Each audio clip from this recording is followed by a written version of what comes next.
see if the civil society wins in court once again. Now, the High Court has granted the Ethics and Anti-Corruption Commission orders to preserve 2 apartments worth some 27.5 million shillings. Now, those apartments are suspected to have been purchased with proceeds of crime from Vihiga County by the county head of procurement, his 2 wives, and then chief officer and his wife and 8 others. Our investigative reporter, Ode Francis, has financial details of the latest alleged impropriety from a county. The Ethics and Anti-Corruption Commission EACC has obtained orders from the High Court freezing 2 prime apartments located at Next Gen Park on Mombasa Road and Fourways Junction respectively. The commission believes these apartments were purchased using money embezzled from the county government of Vihiga. According to investigations, the apartment located in Next Gen Park on Mombasa Road with a current market value of 14 million shillings is registered under Nathaniel Manyeve Ahaza, the then head of procurement at the county government of Vihiga, and one of his 2 wives, Peris Odari.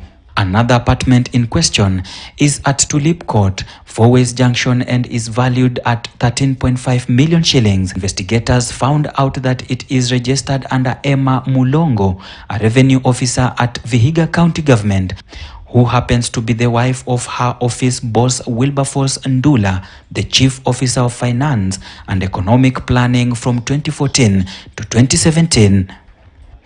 Investigations established that Nathaniel Mayeve Ahaza and his other wife Elizabeth Masiza, in conflict of interest and abuse of their position as head of procurement and administrative assistant in the county government of Vihiga, and in collusion with the chief officer finance, hatched and executed a fraudulent scheme to corruptly obtain 13.9 million shillings from the county government through fictitious procurement contracts, purportedly for the supply of toners and capacity building services awarded to Boys Ventures Limited, a company owned by the couple.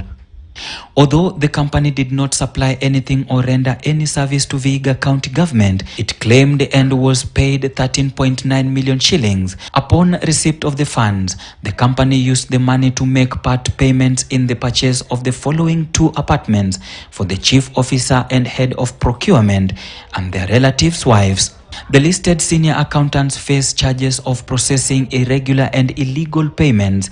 While aware that the same was a scheme to defraud the county government, they blatantly abused their positions and trust and fiduciary duty by using their office to improperly enrich the head of procurement and his wife and the chief officer and his wife.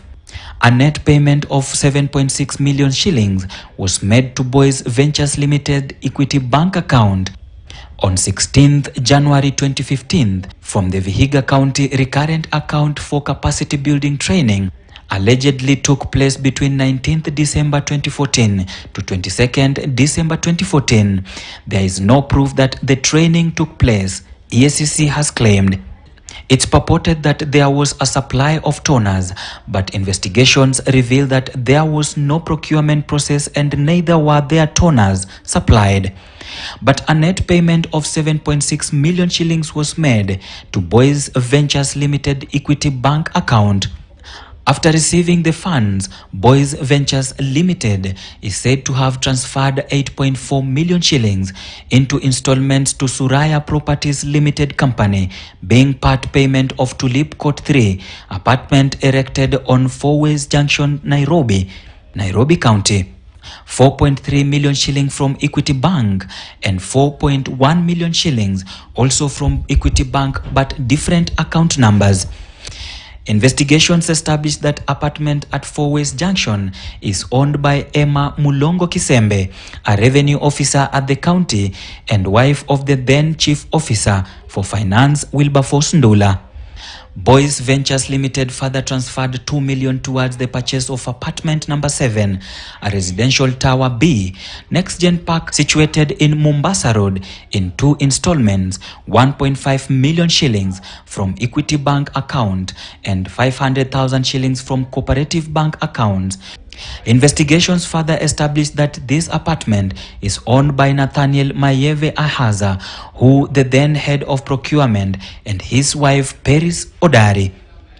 The head of procurement and his wife, both employees of Vihiga County, illegally benefited from fraudulent contracts awarded to their company, contrary to the provision of Section 33 of the PPDA of 2005, which prohibits employees from entering into procurement contracts with the counties.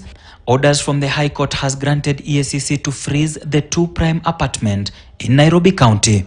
Ode Francis. Well, away from issues of impropriety or alleged impropriety, Muslim faithful